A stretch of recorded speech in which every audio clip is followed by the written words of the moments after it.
Thomas hood 23 मई मेरा भी 23 मई 1799, 3 May 1845 was an English poet born in London. Thomas hood English poet थे, London में जन्म हुआ. A great author and a humorist, best known for poems such as The Bridge of Spies and The Song of the Shirt.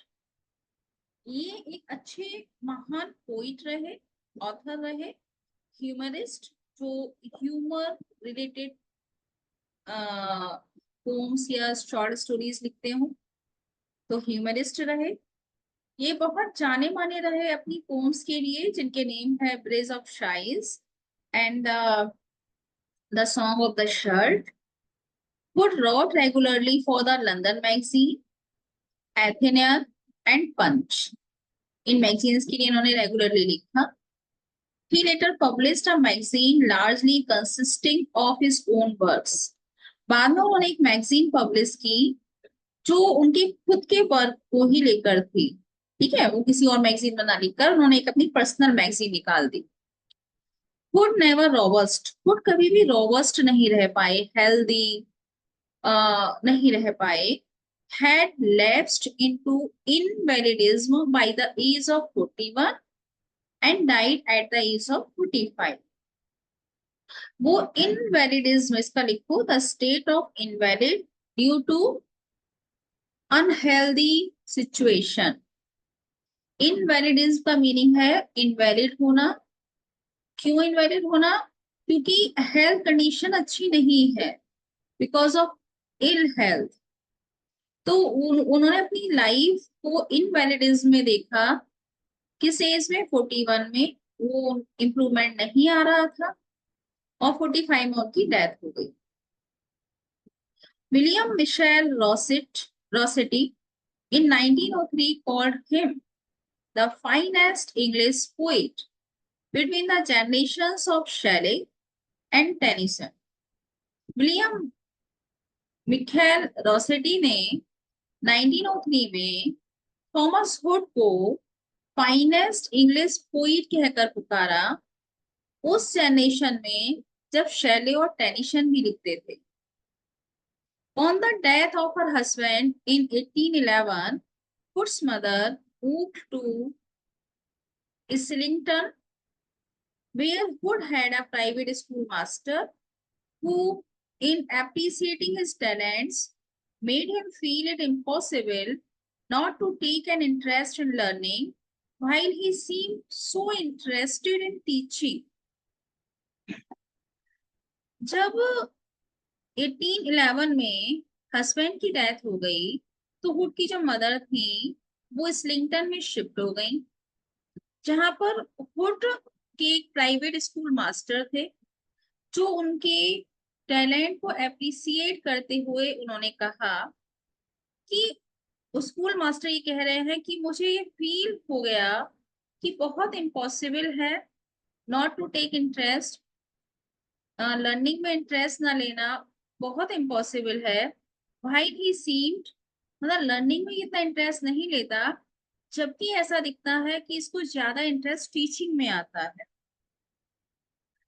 मतलब ये बहुत ही surprising था इनके साथ बचपन में. ये इनके स्कूल मास्टर का रिएक्शन था. ये बच्चा लर्निंग में इतना इंटरेस्ट नहीं लेता जितना लोगों को टीच करने में लेता है. Under the care of the schoolmaster, he earned a few guineas by revising the press a new edition of the 1788 novel Paul and Virginie.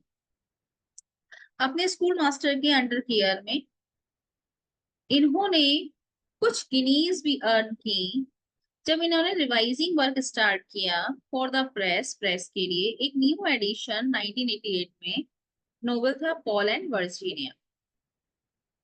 At 14 years, he was admitted into the counting house of a friend of his family, where he turned his stool into a Pegasus on 3 legs, every foot, of course, being tactile or spondy.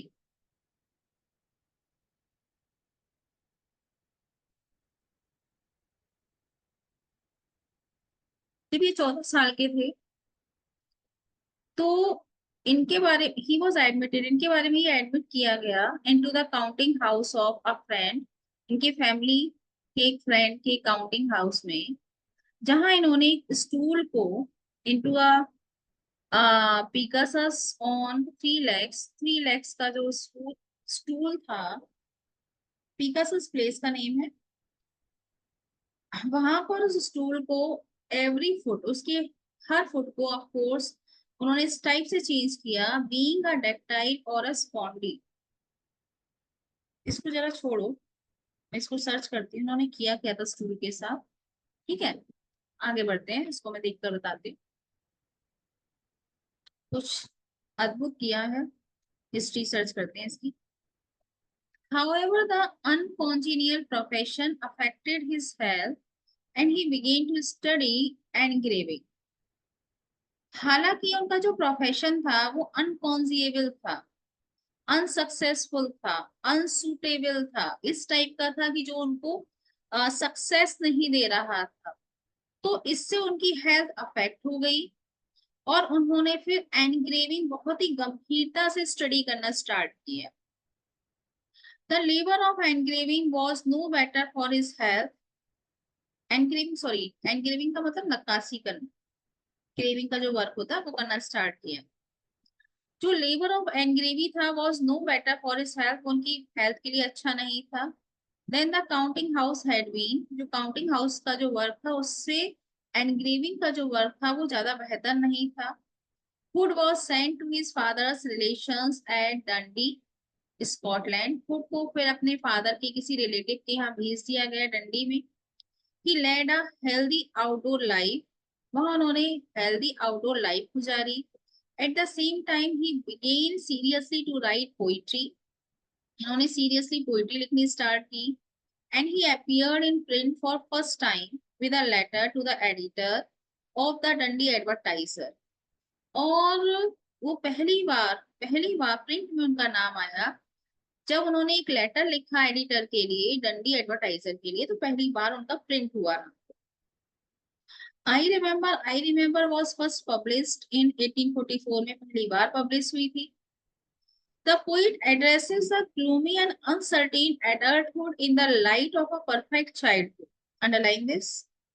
यहाँ poet gloomy और uncertain, adulthood जो होता है, सीनियरहुड जो होता है, मेच्योरहुड जो होता है, वो अनसर्टेन है।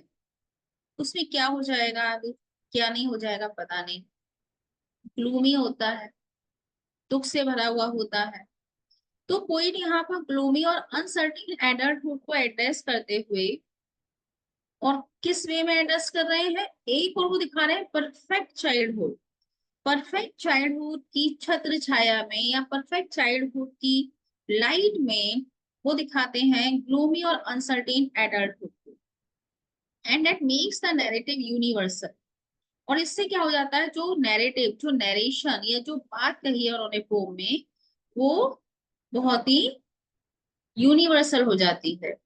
यूनिवर्सल का मीनिंग क्या होगा, अगर मैं यहाँ कहूँ ये पोएम की जो लाइंस है ये यूनिवर्सल लाइंस हैं, तो यूनिवर्सल का मीनिंग क्या है?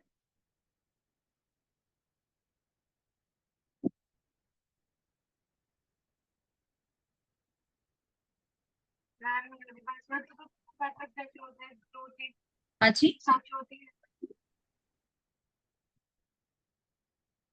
हाँ जी, क्या है, बताइए। This pome is universal, what I am saying, मैं क्या कह रही हूँ यूनिवर्सल यूज करके, या विच इज अप्लाइड एवरीवेयर। अगर मैं इस पोम को यूनिवर्सल कह रही हूँ तो ये पोम जो है ये मुझ पर भी अप्लाई होती है, आप पर भी अप्लाई होती है, आपके पेरेंट्स पर भी होती है, विदेशों में भी होती है, इंडिया में भी होती है, पाकिस्तान में भी होती है, हर व्यक्ति पर अप्लाई होती है लाइन्स। और यही अगर ये पोएम में सब्जेक्टिव कह दूं तो ये सिर्फ हुड ने अपने बारे में कही है या अपनी मदर के बारे में, सिस्टर के बारे में, तो वो सब्जेक्टिव हो जाएगा। ये यूनिवर्सल मैसेज है इसमें। The poet feels that time passes while leaving only memories behind, poet ये फील करता है कि समय गुजरता रहता है और हम अपनी मेमोरीज को पीछे छोड़ते जाते हैं। ओके, आप सब।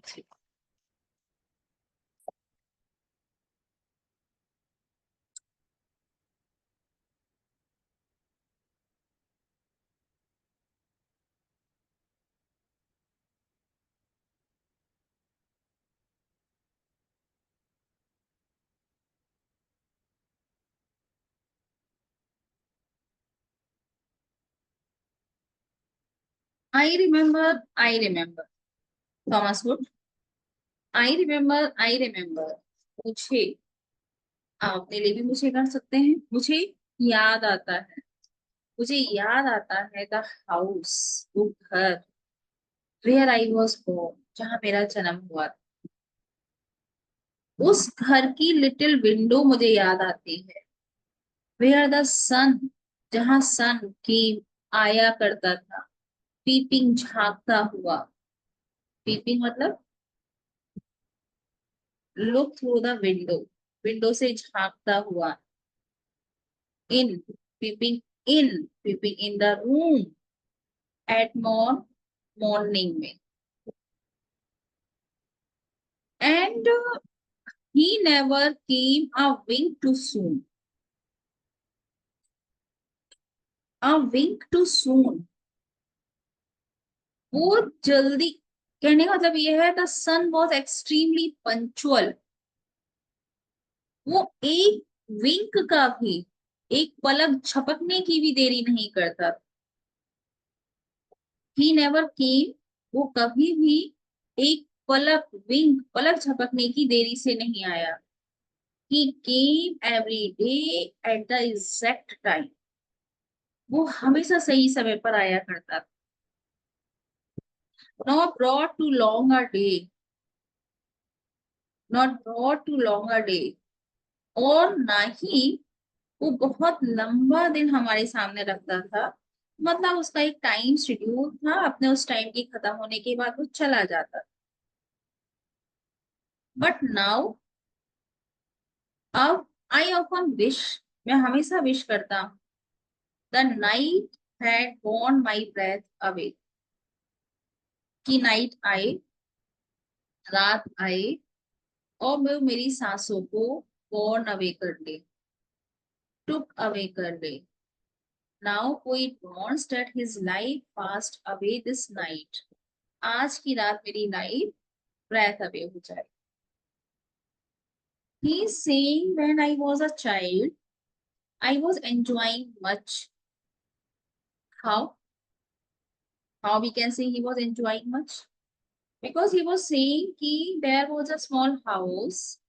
That house was my native place. Many memories connected to that house. Why? Because in that house he recalled a small window. What's the need to recalling a small window? Because with that small window, many good memories he has. He was saying in that small window, he can see the sun in the morning when he woke up, and every day the sun came. Yes, sunlight, yes, sun rays came through the window at the exact time. He was saying the sun was punctual, and the punctuality of sun not brought too long a day, not too long a day. The time span of the sun not too long a day. After some duration of time, the sun went away. तो वो उस time उन सब चीजों को enjoy करता था। बचपन में चलते हैं, 5 साल का बच्चा है, 6 साल का बच्चा है, क्योंकि घर में सबने देखे होंगे 5-6 साल के बच्चे, बस उन्हीं को देखिए।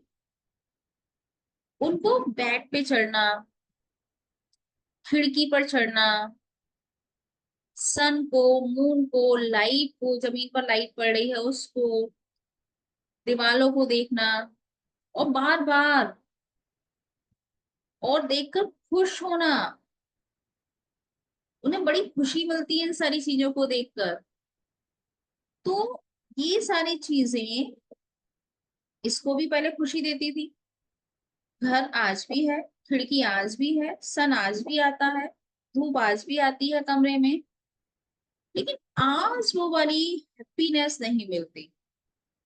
दैट टाइम मुझे मिलती थी because I was ignorant, I was innocent, and in innocence I was enjoying the rays of sun, I was enjoying the window, I was enjoying the small house। क्यों हर एक व्यक्ति को अपना बचपन का घर याद रहता है? बड़े होकर बहुत घर चेंज करोगे, आपको याद भी नहीं रहेंगे, बचपन का घर याद रहेगा। कुछ तो होता है। वो कुछ क्या होता है? Happy memories. हैप्पी मेमोरीज जो, जिन्होंने जन्म लिया तब जब आप इनोसेंट थे। तो इनोसेंस होने के वजह से आप लॉजिकल रीजनिंग नहीं लगा पाए, और उस इनोसेंस ने उन मेमोरीज को सजो कर रखा। आज ये लास्ट की 2 लाइंस में इतना परेशान है, रेस्पोंडेंसी से, डिप्रेशन से, प्रेशर से, रेस्पॉन्सिबिलिटीज से। He is saying now I am wishing this night to cave my breath, had to कवे। अनु ऐसा लग रहा है कि इस रात ने मेरी जान ही ले ली। फील कर रहा है उसकी उसकी लाइफ पास्ट अवे हो गई। He was not living. फिर सेकंड वाले स्टेंजा में, आई रिमेम्बर, मुझे याद है, मुझे बहुत अच्छे से याद है। फिर चलते हैं इसकी चाइल्डहुड में। वो गुलाब के फूल जो रेड कलर के भी थे, वाइट कलर के भी थे, वायलेट्स के फूल, लिली कप्स भी याद है। वो फ्लावर भी याद है, made of light. Made of light का मैंने लिखी है वेरी फ्रेगाइल, जो बहुत नाजुक होते थे, टच करते ही पंखुड़ी टूट जाती थी। मेड ऑफ लाइट बहुत ही लाइट, या रोशनी से, या बहुत ही लाइट चीज से बने हुए, हल्के फुल्के से, वो भी याद है मुझे। अब ये एक्सक्लेमेशन इसलिए लग रहा है, उस टाइम तो मैं सोचता था ये शायद लाइट से बने, टच करते ही झड़ जाता है। तो रियली में लाइट से बने थे? दैट टाइम मेरे माइंड में क्वेश्चन था, रियली में लाइट से बने थे? एक्सक्लेमेशन जो है कोई ना कोई इमोशन या क्वेश्चन दिखाता। तो ये क्वेश्चन दिखा रहा है कि क्या वो रियली में कितना फ्रेगाइल थे। The lilacs where the robin built. मुझे वो लाइलेक्स की फ्लावर्स भी याद है जहां पर रॉबिन बर्ड जो है अपना नेस्ट बनाया करती थी, अपना घोंसला बनाया करती थी। And where my brother set, मुझे याद है वही मेरे भाई ने लेमन का ट्री लगाया था अपनी बर्थडे पर। अब आया डेस्क। डेस्क के बाद बहुत सारी चीजें हैं, गार्डन में फूल हैं, आपको वॉयलेट सिखा दिए, लिली कप सिखा दिए, फ्लावर्स सिखा दिए, लाइलैक सिखा दिया, रॉबिन दिखा दिया, ब्रदर की तरह लगाया हुआ लेबनम दिखा दिया। डेस्क के बाद का मतलब ये है कि वहां और भी चीजें थी, बटरफ्लाई थी, बीज थी, ग्रीन रेड येलो लीव्स थी। मतलब गार्डन को अगर आप डिस्क्राइब करोगे तो ऐसे भी कम पड़ेगा, इतना सारा कुछ था। तो डेस्क का मतलब आप इमेजिन कर लीजिए बहुत सारा कुछ था। The tree is living yet, tree आज भी लिविंग है, एक्सक्लेमेशन। ट्री आज भी लिविंग है, तो क्या लिविंग नहीं है आज? My childhood memories, my childhood things, मेरी चाइल्डहुड की जो चीजें हैं वो आज लिविंग नहीं, वो लिविंग है, लेकिन जो मैं पहले उनके साथ कनेक्टेड फील करता था जिस टाइप से, my connection not like this today. आज मेरा कनेक्शन के साथ बिल्कुल वैसा वाला नहीं। तो this is very surprising, the tree is living now also, but why my connection with this tree, with other flowers, with other things, not like the past? This is very deep. Again, third stanza में, I remember, मुझे अच्छे से याद है, मुझे अच्छे से याद है, where I was used to swing, कहाँ मैं झूला झूला करता था, आपको भी याद होगा छोटे पर कहाँ आप झूला झूलते थे। And thought the air must rush as fresh, और मैं तब सोचा करता था हवा इतनी फ्रेश है। मतलब जब मैं झूला झूला ऐसे गया हूँ, पूरी हवा अंदर ले ली अपने, और मुझे ऐसा लगता था इतनी फ्रेश है, क्यों मुझे ऐसा लगता था मैं उड़ रहा हूँ, मैं उड़ रहा हूँ, two swallows on the wing, जैसे कि स्वालोज होती हैं अपने विंग्स के सहारे स्काई में उड़ती हैं, ठीक वैसे ही जब मैं झूला झूलता था और जब मेरा झूला ऊपर जाता था, मैं फील करता था like bird I am also flying. This is a feeling of childhood. Now you can do the swinging now also, but you can't feel like this because you will say कि जब हम ऊपर जाएंगे तो हवा fresh ही लगेगी, नीचे आएंगे तो थोड़ा सा सफोकेशन लगेगा ही लगेगा।